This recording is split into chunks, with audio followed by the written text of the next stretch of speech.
Thank you. Good morning, everybody. Welcome to the Workforce Economic and Development Subcommittee.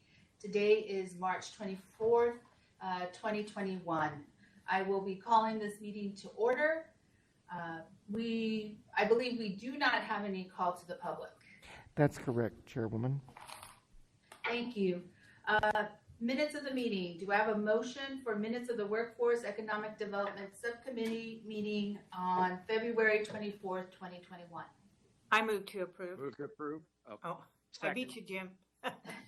Yeah, you're always jumping the gun. I'll second it. There's a motion and there's a second. All those in favor, please say aye. Aye. Aye. Anybody is nay. Motion passes. There's two items on consent, 2 and 3. I need to pull item 3 out and vote on item 2. I have a conflict with item 3. My question to staff is, I guess we can still vote with the conflict because Councilman Nowakowski will not be able to make it today. So we're okay. Yes, that would still be a majority of the members. Okay, just want to make sure. So if we can have a motion on item number 2. I'll move to approve. I will second that because it is a membership. I seconded it. Oh, okay. I didn't hear you. Okay. Yeah, I'm sorry I said it. I have a motion. All those in favor of item 2, 3-year membership with the Arizona Israel Technology Alliance, please say yay. Yay. Yay. Okay, the motion passes because I have a yay too. So item 3, I have a conflict of interest, so I have to pull my stuff out of this. Could Councilwoman Stark, could you move item number 3? I'd be happy to. I move approval of item 3. So I hear. Okay, all those in favor, please say yay. Yay. Aye. Okay, he's gonna say aye. Yeah. I'll take It was- that. It was funny once, but you two always beat it to death. So, Well, are there any nays? The motion carries 2 Thank with you. 1 conflict of interest. Thank you. Thank you, Councilwoman Stark.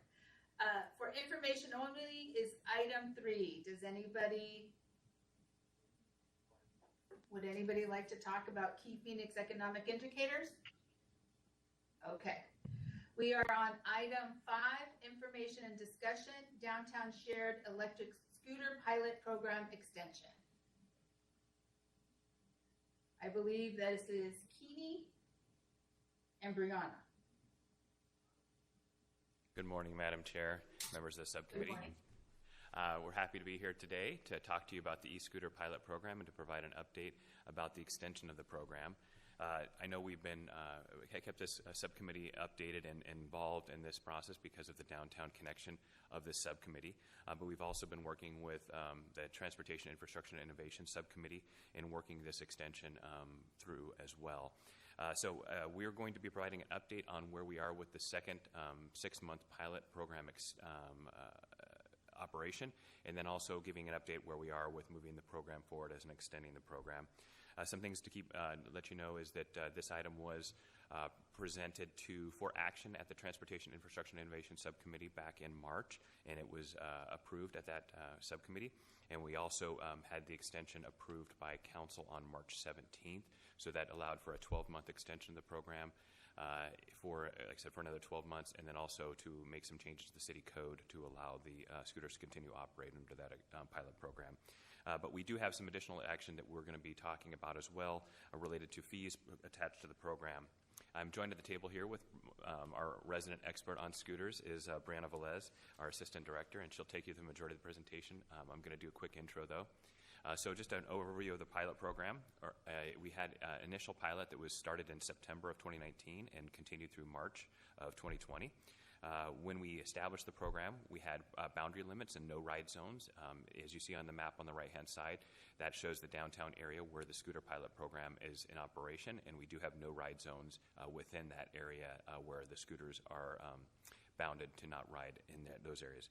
We do also had over 400 parking locations and designated in the downtown area to make sure that people were starting their trips and ending their trips in those designated parking locations. We also incorporated within our program sidewalk roading being prohibited, and that's something we've worked with our vendors as well to be able to message out to their riders and their subscribers to not have sidewalk riding. And then also we had an extension of the program that was scheduled to start in March of 2020 because of the pandemic. We had to pause operations, we had pause in operations of the scooter program. And so the 6-month extension that we're talking about right now is October 1st, 2020 through March 31st, 2021. So now I'm going to turn it over to Brianna to take you through the balance of the presentation. Thank you, Kenny. Madam Chair, members of this subcommittee, City Council approved the 6-month extension of the pilot program, and because we only had one vendor at the time, which was Spin, we did reopen the application process for other vendors to apply. Due to the COVID-19 pandemic, the start of Phase 2 was paused, and we did not start immediately after the initial phases planned. Razor was the only new vendor who applied, so new 6-month permits were issued to Razor and Spin, and the pilot program did resume on October 1st of 2020. During the initial phase, we had 3 vendors, and each vendor was authorized to deploy 300 scooters per day. At the end of the initial phase, we only had one vendor in the pilot, which was Spin, and so they were authorized to deploy 900 scooters per day. For Phase 2, Razor has been authorized to deploy 300 scooters per day, and Spin remained at 900 scooters per day. Due to the pandemic, demand has not returned to the previous levels in the initial phase, so on average, Razor is deploying about 150 scooters per day, and Spin about 170 per day. As part of the ridership requirements, vendors were required to provide monthly data on the number of scooters deployed, number of weekly trips, number of daily trips, and average ride time per trip. Based on the 4-month data of Phase 2, the program has over 22,000 total trips with an average of approximately 1,200 trips per week and an average of 170 trips per day. The average scooter trip duration is about 15 minutes per trip. Under the permits, vendors were charged a fee for violating requirements associated with the nightly pickup and scooter relocations. Vendors were required to pick up the scooters nightly by midnight, and any scooters not picked up were impounded and assessed a fee. However, in January 2020, the city did rescind the nightly removal requirement and allowed the scooters to remain parked in the designated parking locations as long as they were deactivated from midnight to 5 a.m. Vendors were also required to relocate improperly parked or discarded scooters within 2 hours of being notified.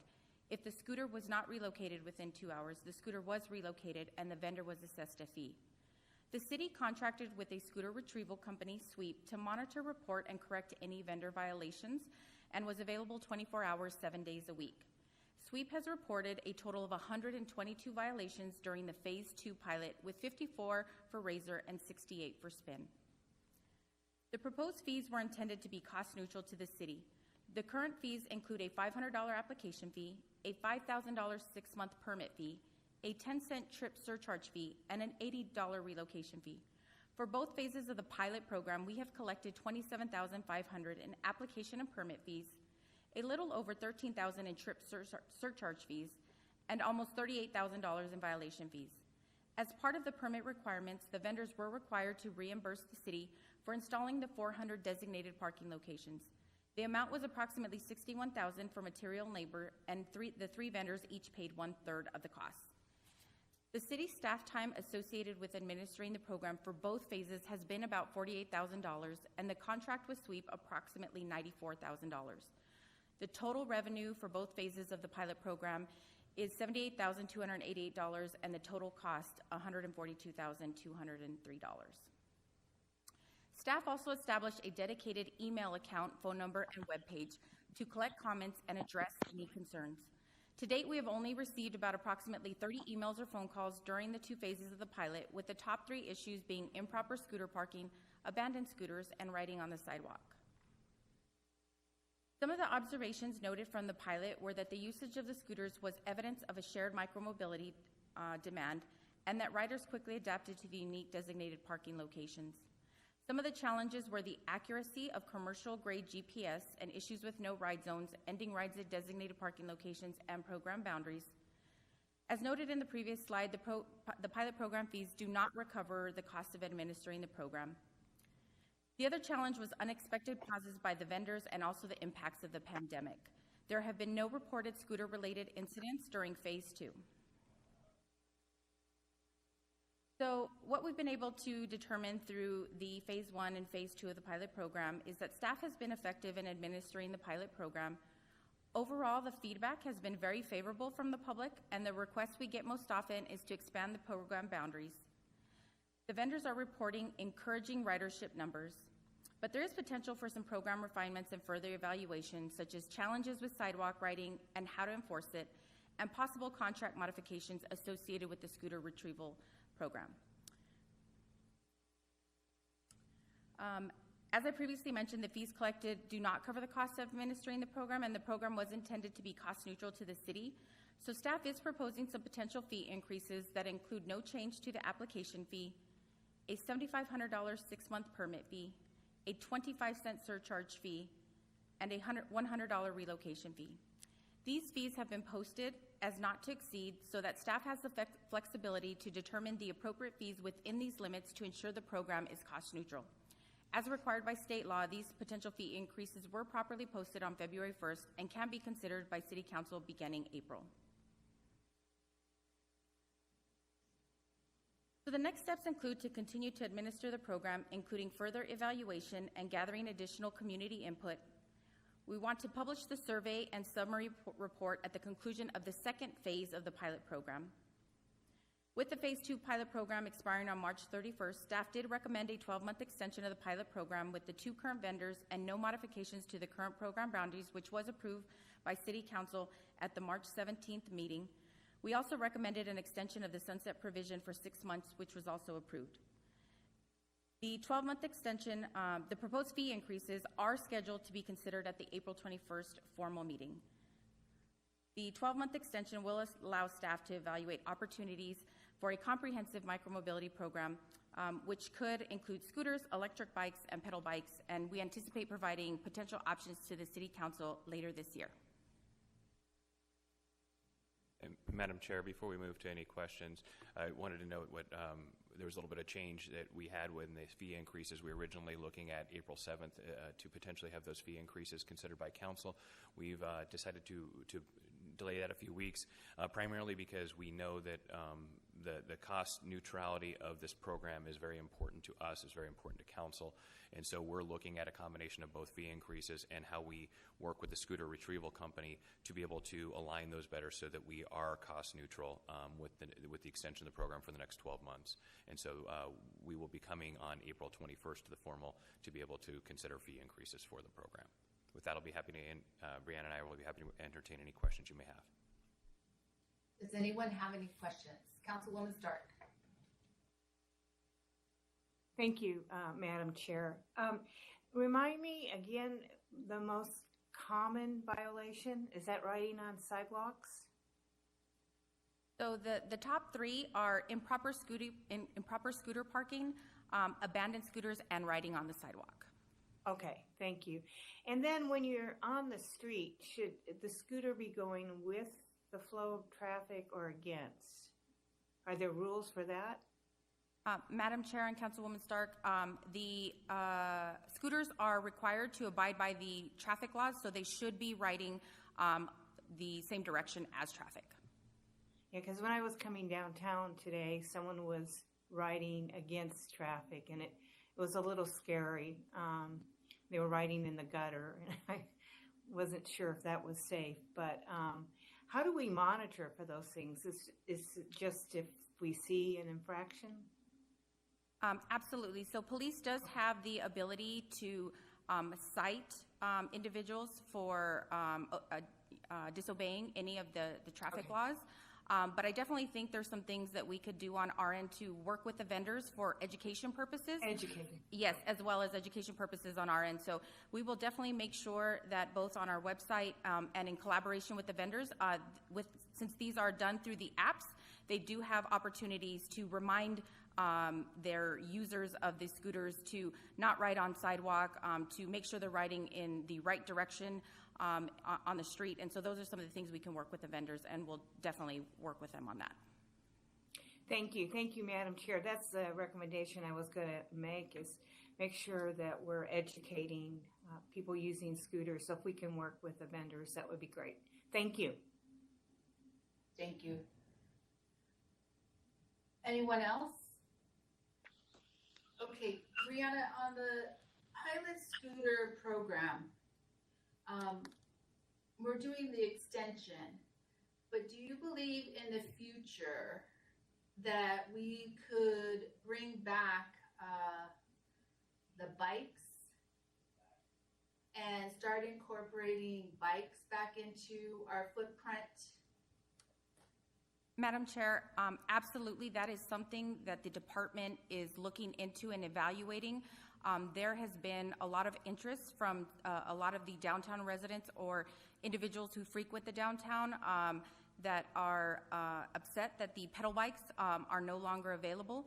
We've also received a lot of interest in e-bikes, and so that's kind of the new and evolving scooter, and so that's definitely something that we are going to be taking a look at in terms of what does a comprehensive micromobility solution look like for downtown Phoenix, and potentially could include all three.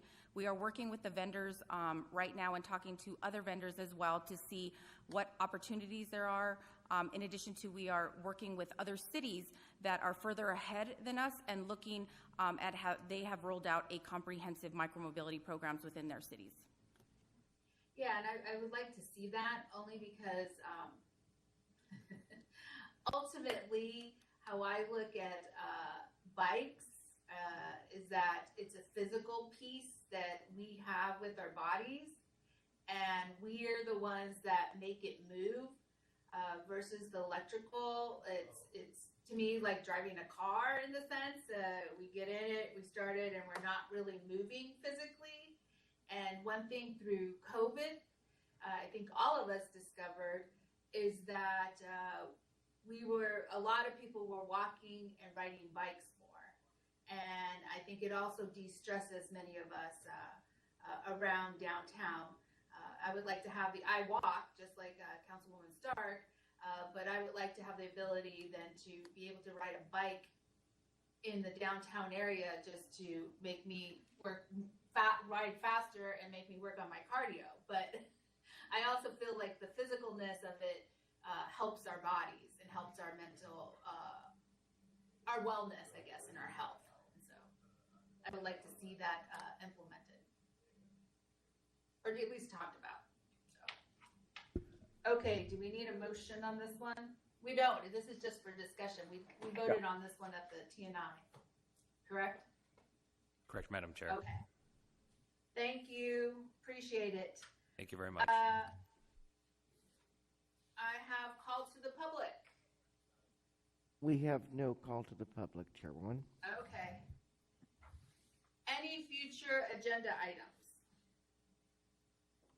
Madam Chair, I don't know how to frame this, but I'd like to have a discussion about vacant commercial property. As we've seen, especially in the pandemic, more people are using the services of Amazon and the like, and we have quite a lot of empty commercial storefronts, and I think we need to discuss that with Community and Economic Development and look at ways to repurpose those. I'm not sure where the discussion would go, but I'm seeing it as a problem in my district. I'm sure you're seeing it as well. Seen it everywhere. Yeah, exactly. Yeah. I agree with you, because it's so funny that you said that, because I was thinking vacant properties in downtown, but yeah, vacant properties, commercial properties also, I think, needs to be part of the conversation. Okay. And then the one that I would like to discuss is in February, we voted or we gave direction to the staff on an absorption study. And so I anticipate that it'll be coming back in April. And so I'm hoping to have that discussion along wrapping in the giblet discussion and the court ruling and the public benefit. And so that's what I would like to see in April. That's a good one. I think John Chance there. I see his back. Yes, we have those items, Madam Chair. Okay.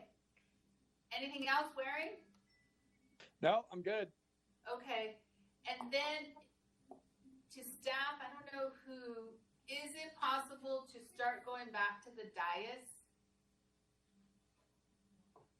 for our meetings? Chairwoman, let me, Or not the dais, to our committee room? Chairwoman, I don't know the status of the assembly Okay. rooms. Let me check into that for you. Okay, yeah, that was my next question. That was my final, just to see if we were going to start moving slowly or be able to have the option. So, thank you, Matt. All right, meeting adjourned. Bye, everybody. Bye. Bye.